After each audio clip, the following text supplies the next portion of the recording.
boleh saran Pak? Ya silakan Pak. Ini forum kita belajar. Aspeknya saran saya sama hamba Tuhan kita saling mendoakan dan saling Betul. tapi tidak saling menjauh. Betul. Ini yang saya saran. Karena bagi saya tuh mereka adalah saudara. Bagaimanapun Tuhan pakai mereka juga. Jadi bagi saya baiklah kita sungguh mendoakan mereka. Karena bagaimanapun jangan akhirnya ini kita yang lagi mau belajar ditransfer hal-hal yang akhirnya mempunyai image Pak yang semakin tidak baik dengan hamba Tuhan. Karena mereka juga anak Tuhan yang perlu didoakan dan perlu diharapkan. Itu saran saya Pak. Terima kasih Pak. Baik, jadi begini Pak Alex, ya, jujur ya, saya melayani Tuhan dari dulu seperti ini, oke?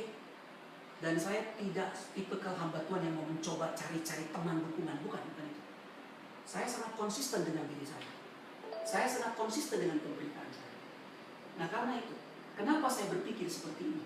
Kenapa saya melayani seperti ini? Maaf, ya, ini semua saya lakukan bukan karena maunya saya. Karena Tuhan memang suruh saya untuk menelanjangi semua kemunafikan.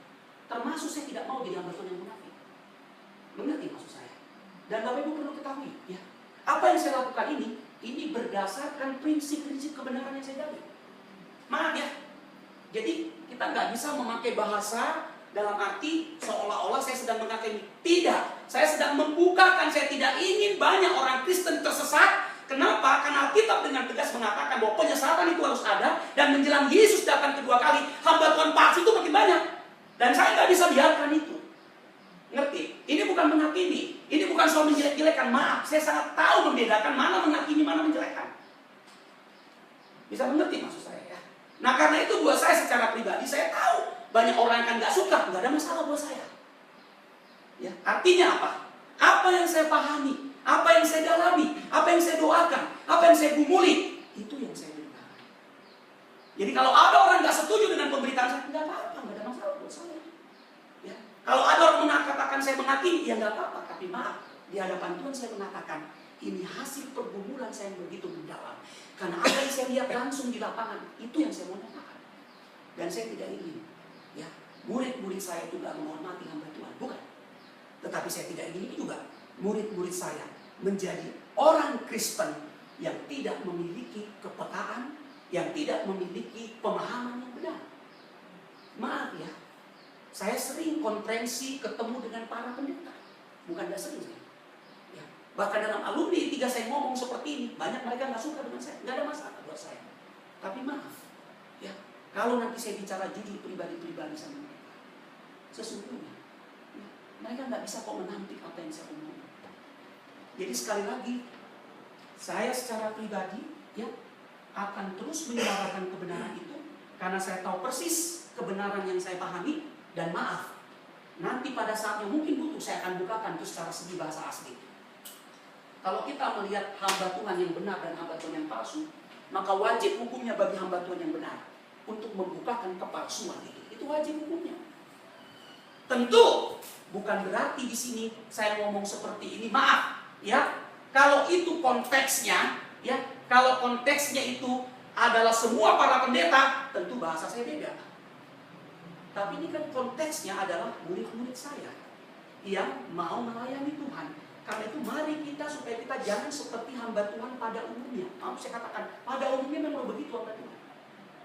Memang udah menyimpang. Seperti itu. Dan sekali lagi, jangan lupa menyatakan kesalahan itu bukan menghakimi ya. Bapak Ibu, mengertilah emosi saya ini. Pergumulan saya yang terberat. Karena saya melihat kenyataan-kenyataan di lapangan. Banyak kasus-kasus yang saya tangani, rata-rata memang begitu cara berpikir. Teman-teman saya juga dengan terang-terangan ngomong kok, gue nggak bisa keluar dari gereja ini karena gue udah terbiasa hidup seperti ini. Itu udah terang-terangan ngomongnya. Dan terus lo melayani ngapain? Kondisi seperti ini akan saya biarkan. Saya bukan nggak pernah tegur, saya nggak pernah ngomong, bu. Tetapi sekali lagi memang kita harus belajar untuk melihat bahwa bagaimana Alkitab menceritakan apa adanya. Saya kasih contoh deh. Sekarang, apakah Alkitab ini ada menutupi tokoh-tokoh yang hidupnya nggak benar? Ada. Saya mau tanya, wajar nggak Tuhan menelanjangi Daud? Nggak etis ya? Nggak pantas kelihatannya ya. Masa Daud tokoh seperti itu semua dosa perzinahannya semuanya ditelanjangi? Lihat Salomo berapa istrinya? Alkitab buka nggak? Buka nggak? Ditutup-tutupi? Tidak. Ya. Lihat cara Nathan tegur Daud. Maksud saya seperti ini supaya kita tahu. Bukan berarti ya kita mau mengikut Tuhan, lalu kemudian kita, maaf nih, kita kan selalu berkelit bicara kan? Oke? Ya, lebih kepada kan cara kan? Apa penyampaiannya nggak bisa lebih soft kan begitu kan? Lebih smooth. Saya udah pernah bukakan soal arti lembut ya. Mungkin waktu itu Pak Alex nggak ada kan di sana. Saya udah pernah bukakan apa arti dengan roh lemah lembut dapat memimpin orang yang suka melawan. Itu nggak konteks untuk hamba Tuhan, bukan? Bukan. Itu konteksnya untuk siapa? Itu untuk pendeta kepada jemaatnya, bukan kepada pendeta. Ya. Tapi untuk pendeta sesama pendeta, hamba Tuhan sesama pendeta sesama Tuhan. Kata lemah lembut itu dalam bahasa asli terjemahannya apa? Apa? Dengan tegas menyatakan kesalahan dan kemunafikan. Itu bahasa asli ngomongnya. Walaupun nggak menyebut nama ya, kalau menyebut nama nggak etis. Ketika saya ngomong seperti ini, Bapak Ibu saya sedang ngomongin hamba Tuhan? Tidak. Saya juga sedang ngomongin diri saya. Antonius ingatkan dirimu, kau juga hamba Tuhan. Kau harus jadi contoh dan Tuhan. Saya yakin apa yang saya sampaikan pasti banyak menyinggung orang. Teman saya juga yang tersinggung kok. Karena itulah mereka nggak undang saya lagi begitu. Nggak ada masalah buat saya. Ya, karena buat saya kebenaran itu segala-galanya. Nah sekarang, bagaimana saya nggak marah? Bagaimana kita masih ngomong nggak bicara baik-baik? Mau ngomong baik-baik lagi kepada pendeta yang pakai tarif? Mau ngomong baik-baik lagi sama pendeta seperti itu? Saya nggak ngerti apa yang kita maksud dengan bicara baik sama orang pendeta udah pakai tarif loh. Mau ngomong baik-baik lagi sama seperti itu, orang seperti itu? Nggak ada kata lain kecuali kamu tuh keturunan ular bludak. Itu yang pantas kata-kata buat tambah Tuhan yang pakai tarif. Sekali lagi, kata lemah lembut memimpin orang yang suka melawan. Tolong mengerti konteksnya. Itu nggak ditujukan kepada pendeta, nggak ditujukan hamba Tuhan kepada hamba Tuhan, enggak. Itu hamba Tuhan kepada jemaatnya. Tapi kalau hamba Tuhan sama hamba Tuhan, wow, bahkan kepada orang-orang yang hidupnya jauh dari pemberitaan yang benar, wajib hukumnya kemunafikan itu harus dibongkar. Saya ngomong seperti ini, maaf, ini penggalian bahasa asli. Karena itu saya akan bertahan di situ. Soal nanti kita katakan caranya begini, oke kita bisa berdebat soal cara. Tapi maaf, semua yang saya sampaikan adalah fakta dunia ini. Dunia itu udah rusak. Saya udah bilang, munafik tidak pernah bicara di luar orang yang pernah mengerti kebenaran. Saya ulangi kali ini. Kata munafik, kata bebal, itu nggak pernah kata penyesat, itu nggak pernah ditujukan kepada orang yang tidak pernah mengerti kebenaran, yang tidak pernah tahu kebenaran, tidak pernah. Ya, makanya bangsa Israel disebut bangsa yang bebal. Siapa itu bangsa Israel? Bukan kaum umat pilihan Tuhan, tapi kenapa disebut bebal? Jelas ya? Itu jelas. Nah karena itu, saya secara pribadi terus terang aja ya. Terkadang saya secara pribadi bergumul melihat fenomena itu, saya seperti melawan arus yang kuat. Tapi nggak apa-apa. Saya seperti waktu melawan arus itu, seperti para pendeta sekarang sedang menghalang-halangi saya banyak. Nggak ada masalah buat saya. Saya akan terus lawan arus itu. Karena kita juga mencatat, selalu perbandingannya hamba Tuhan benar, berbandingnya ratusan hamba Tuhan palsu. Untuk konteks sekarang, satu hamba Tuhan itu bisa ratusan ribu hamba Tuhan palsu. Itu perbandingannya. Jadi maaf, saya akan terus tegas dan akan menyatakan kebenaran itu. Sesuatu yang tidak benar saya lihat dinyatakan di depan umum, dinyatakan di depan jemaat, depan orang banyak. Oh, tunggu tanggal mainnya.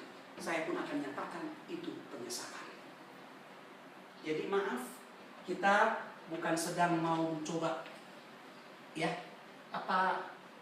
mengungkit-ungkit, ini nggak ada hubungannya dengan mengungkit. Saya yang menjelaskan itu teks aslinya, seperti itu ngomongnya. Dan saya kalau ngomong seperti ini, Bapak Ibu pernah belajar bicara indikatif? Kan nggak ada.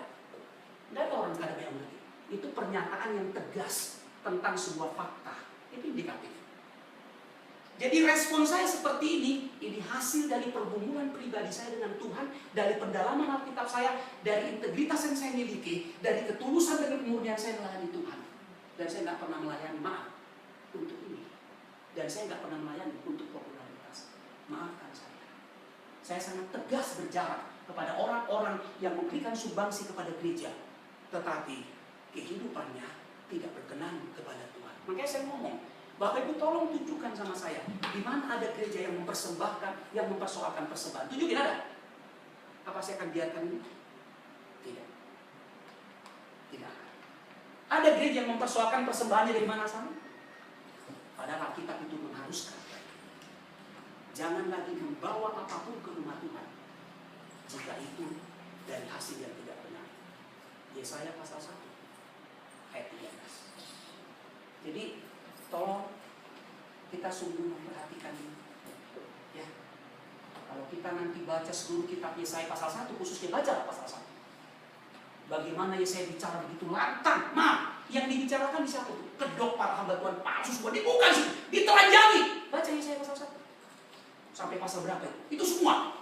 Kemunafikan umat, kemunafikan hamba Tuhan. Ditelanjangi semua di situ. Terang-terangan dibuka. Jelas ya. Jadi kita tidak. Ya, Pak Yusuf. Memang firman Tuhan juga sudah menyatakan bahwa pada akhir zaman nanti apa itu penyesat-penyesat itu justru dari kalangan gereja itu sudah menyampaikan firman. Memang itu. Dan saya melihat sendiri, saya sebagai orang yang sudah tua ya, memang orang yang menyatakan kebenaran sesuai dengan firman Tuhan itu saya bisa hitung dengan jari memang. Ya betul. Saya bisa dihitung dengan jari betul. Sekarang ini saya rata-rata mereka itu memang kompromi dengan dunia itu kompromi. Itu kenyataan. Makanya bangsa Indonesia itu hancur begini itu ya karena memang baik hamba Tuhannya maupun manusia-manusia dunia pemimpin-pemimpinnya memang orang-orang yang kompromi. Lo yang bikin, tahu nggak kita yang bikin rusak Indonesia ini? Maaf ya, para hamba Tuhan. Saya ulangi kalimat ini. Yang bikin rusak republik ini para hamba Tuhan. Bisa saya buka kok itu? Nanti saya akan tulis buku supaya kita tahu. Dan yang lemah lembut itu tadi Bapak katakan tegas dan menyatakan kesalahan dan mengakukan itu. Ya memang itu bahasa aslinya. Memang bahasa aslinya begitu. Jadi lemah lembut bukan, ya Ewi, tidak itu lemah lembut, bukan itu arti lemah lembut dalam bahasa kita. Nah ketepatan saya dari suku Batak juga berpengaruh juga ya, budaya mempengaruhi saya juga. Ya. Tapi maaf lah ya, saya harus katakan dengan jujur begini. Ya memang itu tadi Pak, untuk masuk. Jujur ya, jujur ya saya katakan. Sangat sedikit. Saya kalau mau ngomong ini saya mau menangis. Saya ingat, saya sebetulnya kan udah gak ada harapan hidup. Dokter sudah vonis saya. Oke, Tuhan panggil saya. Waktu dalam proses saya dibentuk, ini belum jadi seperti ini, masih mahasiswa ini. Ya, sering sekali Tuhan tuh banyak bicara. Sering sekali Tuhan tunjukkan gereja-gereja itu kayak apa. Jadi maaf ya, omongan saya akhirnya ini bukan instan. Ini pergumulan saya puluhan tahun. Tuhan tunjukin, kau tahu pendeta ini seperti apa akhir hidupnya? Kau tahu si ini dia bagaimana bangun ini kemudian berakhir seperti apa? Sekarang kau mau jadi apa? Enggak. Lalu suara yang tegas saya memang dengar adalah saya akan pakai kamu untuk membuka semua kemunafikan hamba Tuhan. Memang itu panggilan saya. Makanya saya harus jaga diri saya. Karena gak gampang loh. Membuka kemunafikan jemaat itu mudah, tapi membuka kemunafikan hamba Tuhan itu gak gampang. Dan itulah sebabnya Tuhan selalu mengingatkan saya. Dan saya bersyukur saya dapat ayat emas, ayat pengutusan saya sesuai dengan panggilan saya memang harus mengungkap itu. Awasi dirimu dan awasi ajaran. Bertekunlah dalam semuanya. Kata bertekun di situ artinya jangan pernah kompromi. Ya, terhadap integritas awasi diri. Kalau ini kan konteksnya untuk semua hamba Tuhan harusnya. Kalau ada hamba Tuhan yang nggak mengawasi dirinya, nggak mengawasi ajarannya, bikin sesat di mana-mana. Oh, Alkitab dengan tegas juga bersikap seperti apa seharusnya seorang hamba Tuhan dipanggil. Dan tahukah kita, dalam sejarah sudah dibuktikan, selalu namanya hamba-hamba Tuhan yang berintegritas, betul yang dibilang Pak Yusuf, bisa dihitung dengan jari kok. Kan saya udah bilang, mudah sekali kok menemukan di Jabodetabek ini kemunafikan banyak hamba Tuhan. Sangat mudah, terlalu mudah. Ya, saya udah ngomong bangun gereja, udah nggak usah dikemas secara rohani. Kenapa saya ngomong setegas ini? Supaya hamba Tuhan ini segera tercelik matanya. Ya, namanya udah hamba Tuhan, ya status hamba Tuhan ini tahu kan?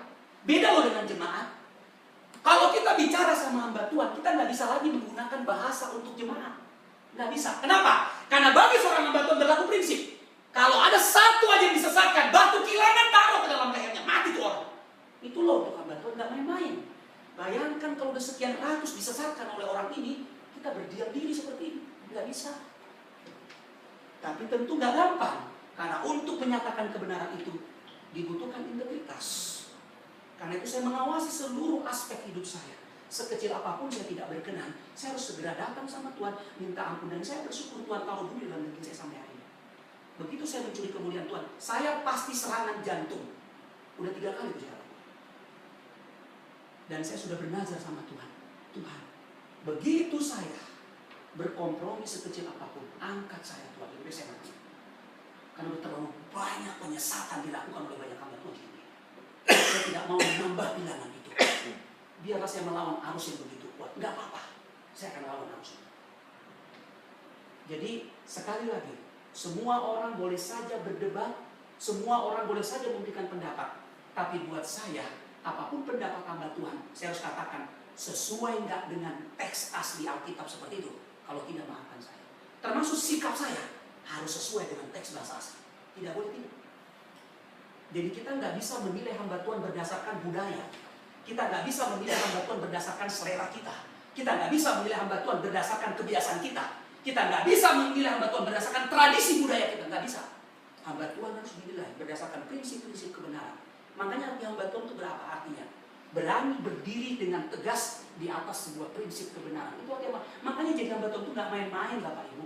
Hanya orang-orang yang tidak memiliki panggilan hidup yang jelas dari hamba Tuhan, maka ketika saya ngomong seperti ini, dia akan membuat tersinggung yang gak karu-karuan. Tapi kalau dia punya integritas dan dia mengerti sama hamba Tuhan, dia pasti mengatakan, saya setuju dengan Pak Anton. Maafkan saya. Ya, karena saya tahu persis apa arti hamba Tuhan itu. Dan saya tahu saya tidak sempurna, tapi saya tahu saya menuju kesempurnaan. Dan saya tidak pernah bermain-main dengan diri saya. Itu jelas. Karena itu, sekali lagi kita berdoa terus, ya. Bapak Ibu lihat, memang nggak akan banyak orang yang akan ikut dimuridkan. Yakin dengan saya. Ya, nggak usah jauh-jauh. Yesus memuridkan 12 satu pilihan. Itu udah Yesus, Pak. Satu nggak jadi. Ada lagi Petrus modelnya, sumpah mati nggak kenal dia. Ya. Dan tahulah kita kata-kata apa yang dipakai Yesus untuk Petrus? Dan nyala kau iblis, kau menjadi penghalang. Terkadang yang menjadi penghalang dari kebenaran dinyatakan bukan setan, tapi hamba Tuhan yang dipakai oleh setan. Oke? Jadi maafkan saya nggak bermaksud untuk tidak menghormati sesama hamba Tuhan, tidak. Ini saya sedang mengajar. Kalau dalam sehari-hari, preman pun, penjahat pun, pelacur pun saya kasih ini. Tapi maaf, saya sedang menyampaikan kebenaran yang harus saya tunjukin itu. Dan saya tidak bisa kurang-kurangin. Karena kebenaran yang saya sampaikan apa adanya. Makanya saya bilang, kalau orang mau mempersoalkan, ayo kita persoalkan. Ayo kita bicara teks asli. Ayo kita bicara apa kata Alkitab. Nggak bisa lagi berdasarkan perasaan. Nggak bisa. Kebenaran ini nggak dibangun atas perasaan. Ya, jadi jelas itu. Jadi kalau ada nada saya agak meletup-letup, meledak-meledak, ya, ini bukan emosi atau emosi yang tidak terkontrol, bukan. Tapi ini sedang semangat yang menyatakan amarah. Amarah kepada siapa? Amarah kepada setan yang banyak memanipulasi banyak hamba. Dan saya pun bisa marah kepada hamba Tuhan manapun, apalagi kepada diri saya. Ketika hamba Tuhan itu bermain-main dengan kebenaran. Ya, saya dulu punya murid. Itu almarhum Pak yang besar. MPH. Umurnya 67 tahun. 67 tahun. Itu murid yang paling rendah hati. Bicara ngomong seperti itu. Wow, itu orang luar biasa. Buat saya sampai Kak Mutis itu udah meninggal. Itu teladan yang luar biasa. Buat saya teladan yang luar biasa. Ya, sebelum istrinya meninggal. Karena lebih dulu istrinya meninggal. Saya lihat kondisi keluarganya seperti apa. Saya ngomong, Bapak gagal mengurus anak Bapak. Anak Bapak 3, begini cara Bapak mendidik anak Bapak. 67 tahun gitu. Begini cara Bapak mendidik anak Bapak. Tapi karena maaf, memang itu murid saya. Tapi maaf, saya sangat sayang sama dia. Saya sangat hormat sama dia. Saya mendapatkan banyak teladan dari dia. Tapi kata-kata tadi bukan berarti membuat saya tidak hormat, enggak. Bapak gagal. Sekian tahun Bapak sekolah teologi. Begini cara Bapak mendidik anak Bapak. Ada anak Bapak nggak ada yang mandiri. Jadi maaf ya, semua pendeta di Jakarta yang top sudah pernah tegur soal mendidik anaknya. Menegur anaknya, itu pun saya persoalkan. Sebaiknya Bapak nggak usah dulu melayani. Bagaimana Bapak mau melayani? Anak Bapak kacau-kacau di mana? Nggak usah melayani. Karena itu hukuman kita, nggak memang. Selain dalam ini Pak, pengajaran, apakah di dalam misalnya bahwa firman Tuhan boleh menyatakan tegas tadi kalau mau melanjutkan? Lo iya lo harus. Ya. Lo firman Tuhan nggak boleh dinyatakan. Saya dalam Bukan saya dengan tegas. Yang penting kita punya etika. Etikanya gini. Saya kan nggak mungkin sebut namanya Pak Yusuf di sini. Ngerti maksudnya ya? Itu kan etikanya.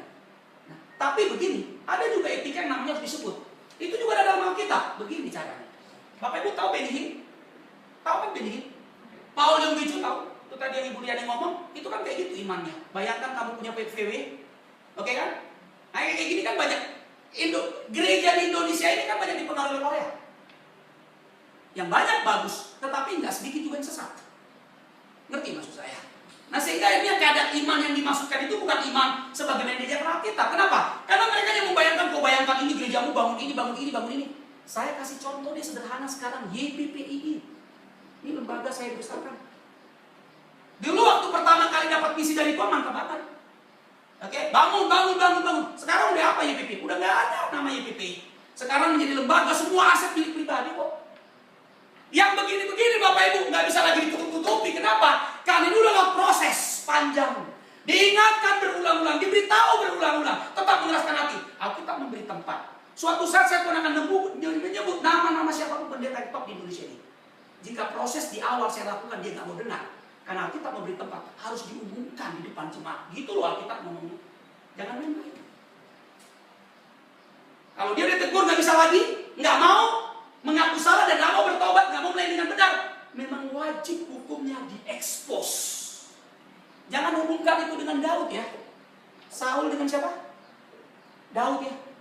Beda konteksnya. Ini nggak dalam konteks sedang sesat menyesatkan, bukan. Tapi untuk sebuah pengajaran yang jelas-jelas menyimpang dari Alkitab, diberitahu, tidak mau dengar, wajib hukumnya diumumkan. Itu Alkitab loh, ada dasarnya. Saya nggak ada waktu membahas itu di sini. Wajib. Tegur dulu memang, ditegur baik-baik, tidak mau dengar, dan maaf, wajib disebut namanya. Oke? Tapi kalau proses itu dilakukan di tahap, Benny Hinn kan begitu. Dia memanipulasi pelayanan itu dengan apa? Sebenarnya dia sedang mengumpulkan uang, motivasinya uang ujung-ujungnya. Oke? Terus terakhir diberitahu, karena ada masalah nih. Diberitahu, nggak mau dengar. Kalau kamu tidak memberitahu, ya, kau nggak mengakui jujur yang salah yang kau lakukan, kami akan muat tentang Anda di umum. Bagaimana saya? Oh ya enggak. Ya mengaku salah, terbuka mengaku salah di depan polisi. Sekarang saya mau tanya buat kita yang jujur ya. Ada orang berpuluh-puluh tahun pakai gelar doktor, padahal doktornya nggak jelas, berpuluh-puluh tahun melayani Tuhan, mau dibiarin yang kayak begini? Hati nuraninya mana sih? Mau dibiarin kayak begini? Saya nggak yakin dia nggak sadar itu, tapi dia tetap mengeraskan hatinya kan? Ada begitu banyak dokter di Indonesia ini, pendeta dokter. Saya tahu kok, saya tahu datanya, tunggu tanggal mainnya. Anda tentu bertahan seperti Anda bukakan dari mana dokter Anda peroleh, dengan cara apa Anda peroleh, berapa Anda bayar, saya tahu kok. Saya tuh ngomong bukan tanpa fakta. Bayangin puluhan tahun seperti itu bertahan terus nggak pernah sadar. Mau dibiarin kayak begini? Dia pakai gelar di depan umum terbuka kepada semua orang. Saya dokter, padahal nggak bener. Terus mau dibiarin kayak begini? Kecuali kalau dia nggak menyatakan dirinya dokter, terbuka kalau dinyatakan di umum. Terus nggak diperbaiki nih, nggak diumumkan. Oke, memang wajarnya dia mengumumkan. Saya salah, sebetulnya saya bukan dokter. Ngerti maksudnya? Harusnya kan begitu. Tapi kalau Tony nggak punya kesadaran seperti ini, memang wajib harus diberitahu. Orang ini doktornya palsu. Pak, Ya. tadi Bapak menyinggung soal Saul dan Daud. Itu kan Daud begitu sampai taatnya, padahal Saul itu oke lah kalau dia waktu pas pengurapan tuh dia raja yang benar gitu. Ini kan sudah ketahuan dia nggak benar, tapi begitu Daud begitu setia, padahal Tuhan sudah sendiri suruh bunuh, tapi itu kalau digambarkan dengan kehidupan maksudnya yang sekarang itu gimana tuh? Agak beda ya, agak beda. Oh, beda. Saya nggak ada waktu untuk menjabarkan kasus soal Saul dengan Daud, itu beda. Kita kan sedang belajar hermeneutik nih. Kita nggak bisa menafsirkan Alkitab melepaskan dari konteksnya. Ya, contoh, Yesus hadir di zaman waktu itu bicara kepada murid-murid. Yesus kan nggak hadir secara fisik sekarang kepada kita. Hubungan emosi murid-murid dengan Yesus ada banyak faktor yang kita kan tidak. Tapi prinsip kebenarannya bukan nggak berlaku buat kita. Tapi bukan berarti kita mau mencoba menjelaskan kebenaran itu. Kita hilangkan konteks sejarahnya, konteksnya yang pertama nggak boleh. Itu bukan nggak bisa dijelaskan. Oke? Baik, kita akhiri sampai di sini. Kita akan masuk masih berkaitan dengan ini. Pak, satu aja lagi itu. Boleh. Iman di luar apa tadi kebutuhan tuh apa Pak disebutnya? Di luar kebutuhan, maksudnya kan ada yang tadi Ya bukan iman. Oh, berarti Bukan. Oke. Segala sesuatu yang tidak berdasarkan iman adalah dosa. Alkitab katakan apa? Segala sesuatu yang kau lakukan dengan segenap hatimu, bukan seperti untuk manusia, tapi seperti untuk Tuhan. Coba jujur mau mengatakan, kira-kira ya saya mau minta ini, saya mau beli ini, jujurlah. Betulkah ini untuk Tuhan? Oh, iya. Betul, kau jujur jawab. Jangan-jangan untuk menambah rasa percaya diri saya. Saya udah bilang, kalau kita melayani dengan mobil, dengan melayani dengan motor, di Jakarta ini udah beda penerimaannya. Itu gak usah ditutup-tutupi. Udah fakta kok. Ya, kalau datang dengan mobil hambatan yang diurapi, udah pasti itu identik dengan itu. Dan penerimanya juga beda. Dan ya, kadang-kadang PK-nya juga beda yang benar. Jadi yang betul itu dilihat dari datang dengan apa. Makanya maaf nih, nanti saya lagi bikin data itu. Nanti di Jakarta ini itu udah nggak rahasia lagi kok. Para hamba Tuhan ini mati-matian meminjam demi untuk supaya kalau dia melayani stylenya oke, karena di situ nanti akan menempatkan dia diundang di sini dan di sini. Udah kayak begitu, bukan rahasia lagi. Maaf ya, udah begitu modelnya. Ya, udah jadi racun. Jadi kayak saya bilang, aduh, kalau saya bisa menangis, saya menangis. Ya. Dan saya mau nangis, saya mau marah. Sebetulnya yang saya tangisi diri saya itu. Kenapa diri saya tangisi? Maksud saya gini, ini kan korps saya. Kok kayak gini kalian gitu loh, ngerti ya? Jadi ketika saya marah, sebetulnya saya marahin diri saya juga. Aduh Tuhan, mereka kan hamba Tuhan sama seperti saya. Kok begini Tuhan? Memalukan sekali.